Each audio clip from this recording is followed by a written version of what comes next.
Did you think you were going to get the role on Head of the Class? You know, when my agent, that was just a normal spate of auditions that came up. And I got in late in the going because I was already 27 and we're supposed to be. Are you really? Yeah. Wow. We're supposed to be 15, 16-year-olds there. Wow. Or whatever it is, 15. Sure. 14. I guess you were thin. That helped. I was thin, oversized nose. Anyways, I don't know. I had a baby face. So so I got in late in the going. If I remember walking in, the cast director looked at me and said, "Oh, you could do this." Nice. Yeah, That's cool. that was hopeful. Because he was worried about your age, or what? I think they were worried about my age. So they were tipped off that you were 27? Well, they were actually looking originally for 15 and 16-year-olds to do it. Okay. So anyone 27 next to a 15-year-old is going to look old. But they started casting older actors. I started realizing experience actually helps. Yeah, exactly. There's something to be said for that. So I got in late in the going. I think I just went in. The next day I was auditioning for the director and producers. And they asked me how old I was. I said 22. And I just lied through my... And I even left going, 22? Why didn't you say you were 20 or 19? You know? But 22 I thought they'd buy. Right. It's like the Dan lie earlier. Yeah, there you go. Yeah. Just easy. It's 22. And the next, like 2 days later, I was auditioning for the ABC people, and the next day I had the. So it was very quick. Really? Getting that. What was the turnaround from your first audition? Less than a week. Wow. Yes, Wow. Yeah, that's like rare. a miracle, right? Yeah. That's rare. So it was really quick, and I was so darned. I think the most exciting part was just calling my father, who's like the CPA, who was my biggest fan, just to tell him that I had this part. And what was the original breakdown for the part? Did you think? Oh, it just said nerd. As a matter of fact, when I went into audition for this nerd, I thought a nerd, 16-year-old. I'm 27. I can play a 16-year-old. So I started looking through the other parts to see if there's anything else I could play.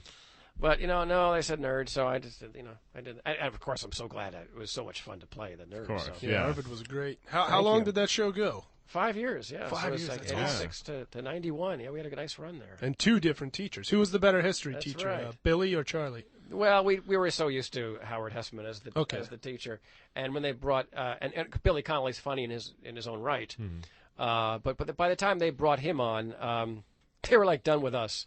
The writers were just done with us. Really? So they just would give him these monologues, and they cut to us laughing. That's kind of what it felt like after they brought Billy on. Well, the checks were still the same. That's right. If not bigger, I guess. Yeah. So I still felt happy and very lucky to have any job in the business. So Sure, absolutely. I was not unhappy about that. Is that the kind of thing where the checks still roll in to this day? Like residuals are still coming? If they, I see more checks from one episode of Seinfeld that I did than I do for Head of the Class. Yeah. $50 rolls in, or I did a movie called Get Crazy years ago. And that was like 1983 or 4.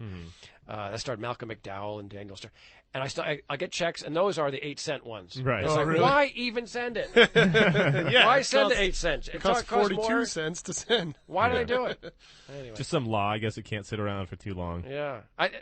I think SAG should have. You should be able to sign something that says if it's under $1 or if it's under whatever, you name the price. Hang on to it. Hang on to it. Give it to the SAG Foundation. Right. Yeah, that's good. Or at least let it build up first. Oh, or maybe, something. or let it build up. I would just give it to some SAG. Anything under $8, give it to a SAG Foundation. Or sure. Something, Now, did you have an idea when you got the part of the gravity of the situation that you were getting this big? Oh, I knew. Okay, you knew. I knew it was big. I Okay. It was big, and the script was fun, and Nice. and I knew when we did the pilot, it had a good feel to it. Everyone, all the ABC brass were smiling when they passed by us. So it's like, well, that's good news. So That's good.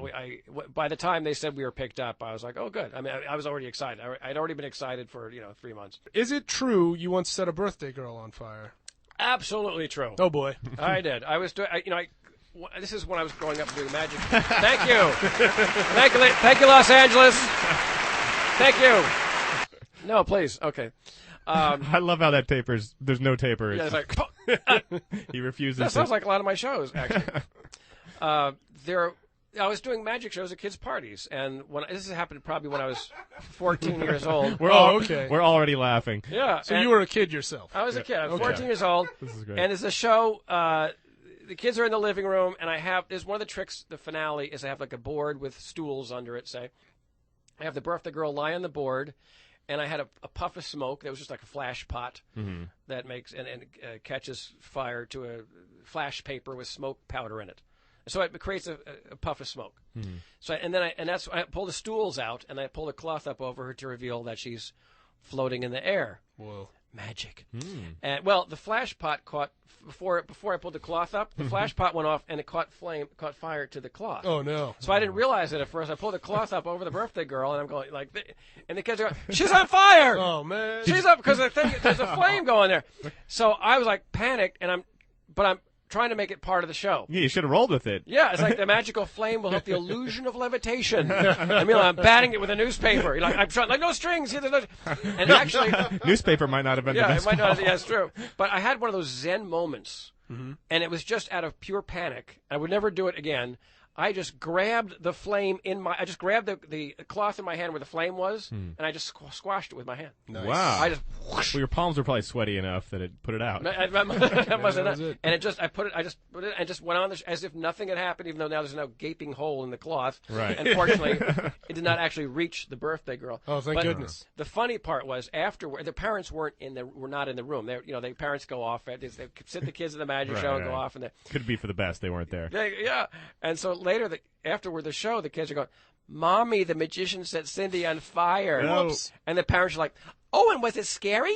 They just assume it was part of the show. Some trick, but I actually set the birthday girl on fire. Wow.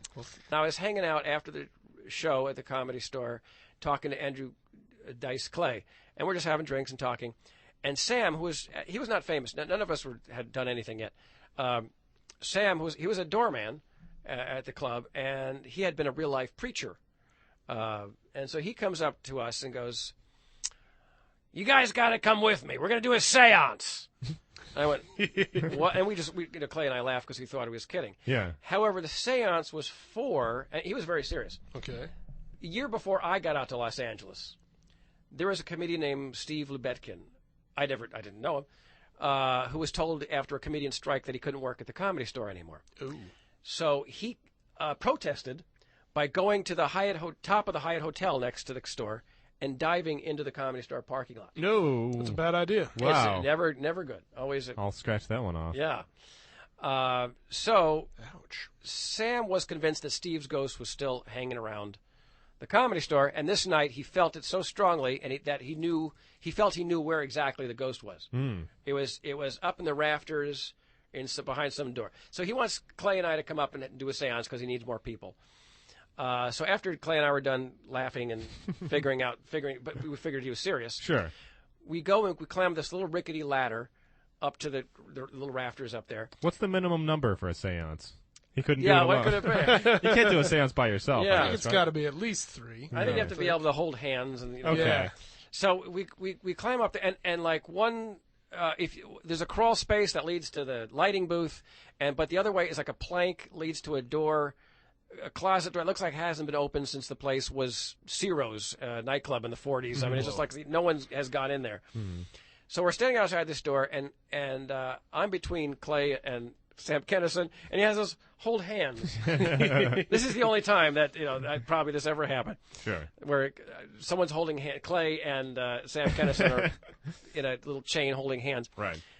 And Sam starts his spiel. He says, "Steve, it's time for your soul to move on.